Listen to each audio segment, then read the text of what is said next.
Welcome back, guys. It is the last game of the night, and it is an official elimination game. The loser of this game, one way or another, will be out of the CALLOUS Invitational 3 tournament with an 0-2 record.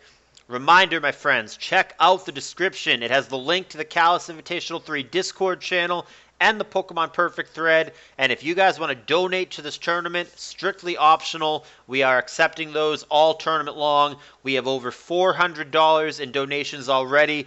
I'll make sure to give you credit in the Pokemon Perfect thread, in the Discord thread, and in a video that I'm going to make at the end of the tournament. You directly support me, support the players in the tournament, and you support the ADV community. So it's a very good cause, and it's something that I would really appreciate, as would everybody involved in this tournament. So hit me up on Discord if you're interested in making a donation of any amount. Anything would be appreciated. So back to the matter at hand. One of these guys, one way or another, is about to be eliminated. Will it be Fear or will it be CyberOdin playing on the alt I Love You Jesus? One way to find out. Here is the game, and Odin for the final time will be on the bottom. It's going to be a Zapdos against a Lax up top for Fear. Body Slam, not a lot of damage, but it does get a Para, which could matter, as an inappropriately named, or appropriately, depending on how you want to look at it. Cloyster comes in. Full Para at a bad time is going to prevent Odin from getting spikes, so that's a nice break for Fear early on. Earthquake connecting with Irachi, Wish and Protect respectively, possibly an Astarachi here, and he'll go back to 100%.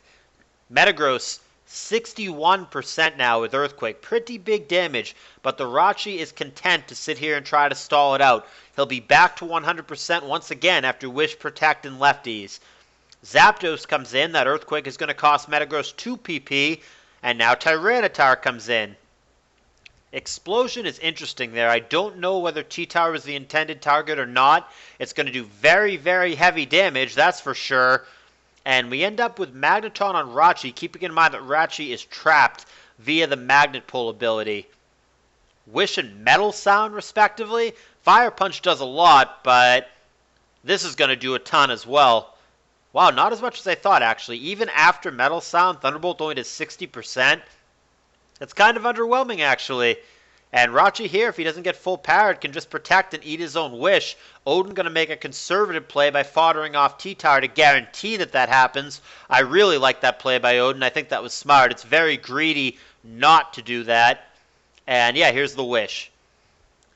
There's Cloyster and Earthquake respectively. He's not going to try to eat his own Wish. He's going to pass it to Cloyster, who can now, if he's not paralyzed, get spikes down.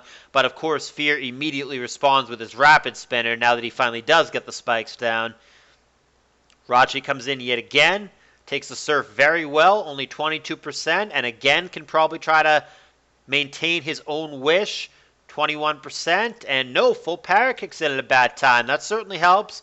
This Rachi actually looks pretty strong against Fear's team, assuming he can keep it alive. Full Para is definitely a problem. It's an obvious Protect turn here, and the Full Para does not bite him, and the Rachi does eat his own Wish, and goes back up over 70% after Wish and Lefties. Rapid Spin happens now, and Wish again. So yeah, this Rachi has managed to get rid of its troubles. And like I said, the Rachi seems really obnoxious for Fear's team, actually. Despite being paralyzed here, the Rachi just is not taking a heck of a lot of damage from anything.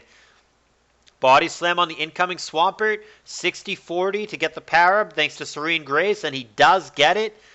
And here comes Cloyster again, but that's probably going to be immediately met with Starmie. I would probably just boom, I think, if I'm Odin. He goes Zapdos to meet the Starmie. That seems fine as well. He's going to get some tempo from this no matter what. Just a matter of does he Thunderbolt or does he Hidden Power here. And it is straight Thunderbolt, and he's going to be rewarded with a critical hit. 52% on the Lax is heavy damage. And here comes Cloyster to eat a Shadow Ball. Takes it fine, 19%. Again, if I'm Odin here, I would just blow up. I don't see a lot of purpose in this Cloyster. Body Slam. I don't know what the point of the Surf was. What was he trying to hit with that? Does he not have Boom? That seems like a very clear Boom turn if he had it. That's an interesting play for Odin. I don't think I agree with it. I think I would have boomed for sure if I have it. Nevertheless, Odin is going to make a number of switches here. He's going to end up with Flygon, Gets it in on a Shadow Ball. Interesting that he has Flygon without Magneton, which probably means that it has a fire attack, so it's not completely walled by Skarm should he encounter that poke, which it does not look like he's going to. Earthquake, 31% on Swampert. Para kicks in at a bad time. This is such an obvious boom turn, it's not even funny. But full Para kicks in. That's crappy for Odin. If he was in fact trying to boom there, then it was very, very relevant that the full Para kicked in there. Definitely relevant hacks if in fact he was going to boom. But he might not even have it, because like I said, I think the last time was a super obvious boom turn. And he's going to Thunderbolt over-predict into Swampert, I guess thinking that the Lax was going to come in. Now he's going to get it with Hidden Power. But now Ice Beam gets off, and he's actually going to lose the Zapdos. Despite having an HP Grass Zapdos against a Swampert, he's actually going to lose that matchup. That one over-predict could cost him there. But Gengar has HP Grass, and that's going to finish off the Swampert, so it leaves us in a 3-3. Lax is pretty low here. Here comes Flygon anticipating Shadow Ball, and he is correct. Earthquake might be tough to switch into right now, but no, the last poke is an Earthquake immunity. It is a previously unrevealed Salamence. Pretty clutch right here. Comes in with the Intimidate, and he's going to DD up immediately. He's going to be met by Toxic, so the question is, does Flygon have Protect? Does Flygon have Sub?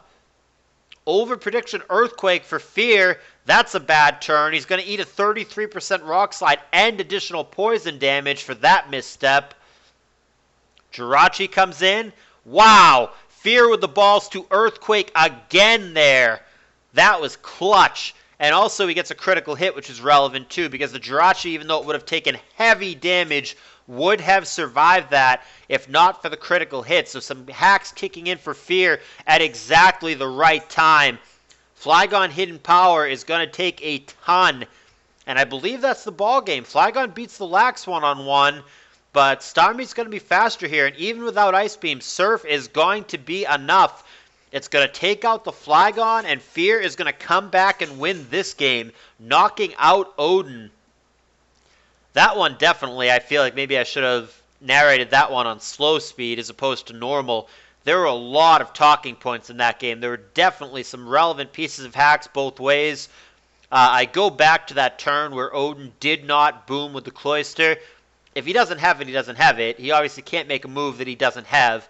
But that prompts the question of why doesn't he have it? Cloyster should basically universally have boom. It just should.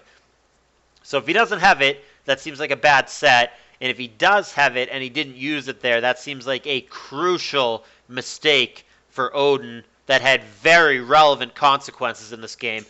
And then there was also the Zapdos on Swampert sequence. I understand why he Thunderbolted, but it turns out that was the wrong play, and it really, really mattered because it resulted in the Zapdos losing one-on-one to the Swampert, whereas if he had just gone straight for the HP Grass, which was the better play objectively because all he knew about at that point was the Lax, which could have come in, eaten the grass, then died to Thunderbolt, or the Starmie, which is never switching into Zapdos, and it would have taken super effective damage from the HP Grass. I just don't see a good reason to Thunderbolt there. So I think Odin has two things there that he can really kick himself for, either not bringing or not using Boom, and also the Thunderbolt into the Swampert sequence that ended up mattering. At the same time, Fear did catch some relevant hacks himself at the end of the game, the big one being the Earthquake critical hit on the Jirachi, because had that not happened, the Jirachi would have survived, Mence takes more poison damage, and then Rachi can simply protect there, and the Mence would be in some trouble. And then even if Fear had switched out of it, Rachi could protect again, and he would be out of range of anything that Fear is going to do, and I think that Rachi proceeds to be a big problem for Fear. So there were definitely some hacks in this game, and definitely a couple of questionable plays. This game very much could have gone either way. It feels to me, between the two questionable plays and also Fear needing to get lucky at the end, that CyberOdin should have won this game. But shoulda, woulda, coulda does not matter in Pokemon. The end result is that Fear is going to win this game and therefore win the set 2-1.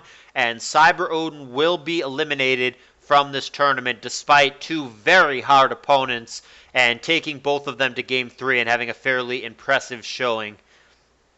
Alrighty, guys. A lot of content tonight. A lot of content yesterday, too. So hopefully all of this will keep you busy for a couple of days. That is it for the evening.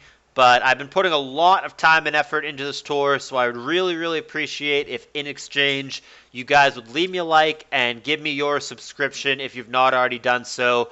Really helps me and my channel a lot, and I'm going to keep putting the time and effort in to pump out this content for you.